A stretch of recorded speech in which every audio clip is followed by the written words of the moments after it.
पंजाब के बेशतर शहरों पर धुंध का राज है। सामने की चीजें भी धुंधला कर रह गई हैं। हद निगाह कम होने के बाद मुख्तलिफ मकामात पर मोटरवेज को बंद कर दिया गया है। मज़ीद तफसीलात हासिल करेंगे डॉन न्यूज़ के नुमाइंदे मोहम्मद तैमूर से।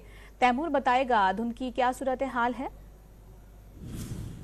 जी बिल्कुल, लाहौर की बात की जाए तो लाहौर में सर्दी की शिद्दत में खासा जो है इजाफा हो चुका है। लाहौर में 5 मीटर फी घंटे की रफ्तार से हवाएं चल रही हैं, जबकि लाहौर में कम से कम जो दर्जा हरारत है वो 6 डिग्री सेंटीग्रेड जो अब तक रिकॉर्ड किया जा चुका है। जबकि पंजाब के दीगर अजला में धुंध की वजह से मोटरवेज को बहुत से मकामात से जो है बंद किया गया है। लाहौर के गिरतोनवा में भी धुंध काफ़ी ज़्यादा है, जिसकी वजह से जो मोटरवेज जो सेक्शंस लाहौर को लिंक करते हैं उनको भी बंद किया गया, जिसमें लाहौर सियालकोट मोटरवे, लाहौर कोट मोमिन motorway, M2 motorway, M3 motorway, M4 और M5 मोटरवे को जो है वो बंद किया गया धुंध के बायस। और इस हवाले से मोटरवे पुलिस की जानिब से एडवाइजरी जो है वो जारी की गई, जिसमें उन्होंने ये कहा है कि सुबह 10 से शाम 6 बजे तक जो बेहतर औकात कार हैं, सफरी औकात कार बेहतर है, तो उस वक्त लोग जो है वो सफ़र करें मोटरवे पे, जबकि इसके अलावा जो सफ़र बिल्कुल भी ना करें। और इसी वाले से मोटरवे पुलिस की जानिब से हिदायत जारी की गई है कि गाड़ियों में फॉग लाइट्स का इस्तेमाल किया जाए, रफ्तार जो गाड़ी की है वो मुनासिब या धीमी रखी जाए। और इस हवाले से